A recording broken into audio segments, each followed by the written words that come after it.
In every war there are rules. Rules meant to protect the innocent. Rules written not just in ink, but in the blood of past atrocities. But what happens when those rules are ignored? When homes become battlefields, when hospitals and schools turn to rubble, and when civilians, children, families, entire neighborhoods are caught not just in the crossfire, but directly in the line of fire? Was it a mistake or was it a message? This isn't just another war story. This is an investigation into one of the most controversial conflicts of our time. Today we look at Gaza, not through politics, but through law, through the eyes of justice, through the lens of crime.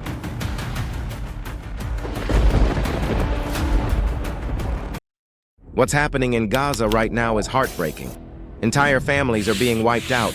Residential buildings, hospitals, and refugee camps are being reduced to rubble. But this video isn't about taking sides. This is not about politics, religion, or opinion. This is about law. According to international law, there are rules that must be followed during war. Rules meant to protect civilians. And when those rules are broken, someone can be held criminally responsible. Our goal is simple: to examine the facts. What does international criminal law say about targeting civilians? What do real investigations reveal? And could anyone, military leaders, government officials, face trial for what's happening? This is not a political debate. This is a legal investigation into whether the horrors unfolding in Gaza violate the laws of war. When we talk about war crimes, we are referring to serious violations of international laws that protect people during conflicts. According to the Rome Statute of the International Criminal Court and the Geneva Conventions, war crimes include actions like the willful killing of civilians, attacks on places that are not military targets, such as homes, schools, hospitals, and the use of weapons or tactics that do not distinguish between fighters and ordinary people. Simply put, war crimes happen when civilians who should be protected become victims of violence during a conflict. The International Criminal Court, or ICC, uses these definitions to investigate and prosecute individuals responsible for such crimes. The goal is to ensure accountability, no matter how powerful the person or country involved might be. The ICC looks at whether attacks were targeted at civilians, whether there was deliberate destruction of civilian areas, and if prohibited weapons were used. We have seen examples of war crimes in recent history. In Syria, both government forces and rebel groups have been accused of bombing civilian areas. In Ukraine, investigations are ongoing into attacks on residential buildings and hospitals. And in Bosnia, during the 1990s conflict, mass killings like the Srebrenica massacre were ruled as war crimes and even genocide by international courts. These examples show that war crimes are not just legal terms. They represent real, devastating events that affect innocent people. Understanding this helps us look at Gaza's situation through a clearer legal lens. To understand the violence we see today, we have to look back, not to excuse it, but to understand the chain of events that led us here. In 2006, Hamas, a group designated as a terrorist organization by the US, EU, and Israel, won a surprising majority in the Palestinian legislative elections. A year later, it forcibly took control of the Gaza Strip. Immediately, Israel and Egypt imposed a land, air, and sea blockade, citing security concerns. What followed was a humanitarian crisis. For over 2 million people inside Gaza, it became what human rights groups call an open-air prison. Tensions simmered until they boiled over. In 2014, conflict exploded into war. Over 50 days, Israel launched over 6,000 airstrikes. Hamas fired thousands of rockets into Israeli territory. The casualties were devastating. More than 2,200 Palestinians killed, most of them civilians, according to the UN. On the Israeli side, 73 people died, including soldiers and civilians. Since then, periodic flare-ups have become routine. But after October 7, 2023, a line was crossed. Hamas launched a large-scale attack into Israeli territory, killing over 1,200 people and taking hostages, many of them civilians. Israel responded with unprecedented force. What followed was a campaign of bombardment across Gaza, described by some observers as the most intense in the territory's modern history. This history doesn't justify the suffering we see today, but it does explain the depth of fear, fury, and loss driving both sides. As we now investigate allegations of war crimes, this is the backdrop, the stage on which today's tragedies unfold. In the chaos of war, the line between military targets and civilian life can blur. But under international law, that line must never be crossed. Yet in recent months, Gaza has witnessed scenes that are raising alarm bells around the world. On October 17, 2023, an explosion tore through the courtyard of Al Ali Arab Hospital in Gaza City. According to the Gaza Health Ministry, nearly 500 people were killed.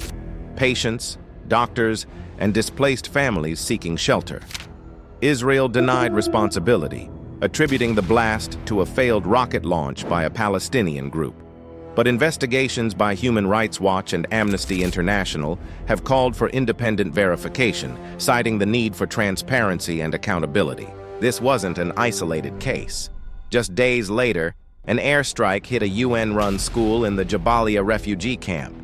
At the time, over 4,000 displaced people were sheltering inside. Dozens, including children, were reported dead. The United Nations Office for the Coordination of Humanitarian Affairs, OCHA, confirmed that more than 160 UN facilities have been damaged since the escalation began. These are buildings clearly marked with UN insignia, protected under international law. Hospitals, too, have not been spared. The Indonesian hospital in northern Gaza was struck repeatedly, despite warnings that patients and medical staff were still inside. The list goes on. Crowded markets hit during peak hours, ambulances struck while responding to emergencies, entire families buried beneath rubble. According to UN OCHA, over 20,000 people in Gaza have been killed since October, with more than 70% believed to be women and children. The Israeli government maintains that it targets Hamas infrastructure, which they claim is embedded within civilian areas. But human rights organizations argue that even if militants are nearby, the use of overwhelming force in densely populated zones raises serious legal and ethical questions. These aren't just tragic events. Under the Geneva Conventions, willfully targeting civilians or using disproportionate force can constitute war crimes. As the smoke clears, what remains are broken families, shattered buildings, and a growing body of evidence suggesting that the cost of this war is being paid, overwhelmingly, by civilians. As civilian deaths continue to rise, the question becomes unavoidable. Are war crimes being committed? Several international bodies are now taking a closer look. The United Nations Human Rights Council has opened investigations into alleged violations by both Israel and Hamas. Meanwhile, the International Criminal Court, ICC, is reviewing evidence from the conflict under its ongoing investigation into the situation in Palestine that began in 2021. These probes focus on two main questions. Was excessive force used against civilians, and were civilians deliberately placed in harm's way? Israel says its military operations are aimed at what it calls terrorist infrastructure. The government argues that Hamas embeds fighters, weapons, and command centers inside civilian buildings, including homes, schools, and hospitals, turning them into human shields. Under international law, if a military target is placed within a civilian area, it still does not give permission for indiscriminate attacks. Hamas, on the other hand, is accused of serious violations as well. During the October 7th attacks, fighters stormed Israeli towns, killing civilians and taking hostages. These acts are being reviewed as possible crimes against humanity under international law. Human Rights Watch, Amnesty International, and B'Tselem have all called for independent investigations into both sides' actions. While Israel claims its strikes are aimed at eliminating threats, watchdogs continue to ask whether the force used is proportionate and whether the rules of war are truly being followed. In this brutal conflict, truth is often the first casualty, but international law demands answers, and the world is now watching. When war crosses the line into crimes, international law steps in. That's where institutions like the United Nations, the International Criminal Court, ICC, and other international bodies play a critical role. Since the recent escalation, the UN has passed resolutions calling for immediate ceasefires and protection of civilians. It has also sent fact-finding missions to gather independent evidence on both sides. These missions collect testimonies, examine bomb sites, and review satellite images to assess whether international laws are being violated. The ICC's investigation into alleged war crimes in Palestinian territories began in 2021 and remains ongoing. It covers crimes committed by both Israeli forces and Palestinian armed groups, dating back to earlier conflicts, but now includes the current violence as well. The court has previously pursued cases in similar situations, including Sudan, Libya, and the former Yugoslavia, where military and political leaders were held accountable for ordering or failing to prevent atrocities. If enough evidence is found, the ICC can issue arrest warrants and bring cases to trial. If found guilty, commanders and political leaders could be held accountable, not just morally, but criminally. In this video, we explored what war crimes really are: serious violations of international law, like deliberately targeting civilians or using banned weapons. We looked at the heartbreaking reality in Gaza, where families have been killed in strikes on homes, hospitals, and refugee camps. And we examined how these incidents are being documented, investigated, and, in some cases, challenged in international courts. We also compared Gaza to other global conflicts: in Ukraine, where international investigations moved quickly, and in Sudan, where justice came painfully late. But justice should never depend on who the victim is or who the perpetrator is. Every life should matter equally under the law. Whether it's Gaza, Ukraine, or any other conflict zone, war crimes must be investigated, and those responsible must be held accountable.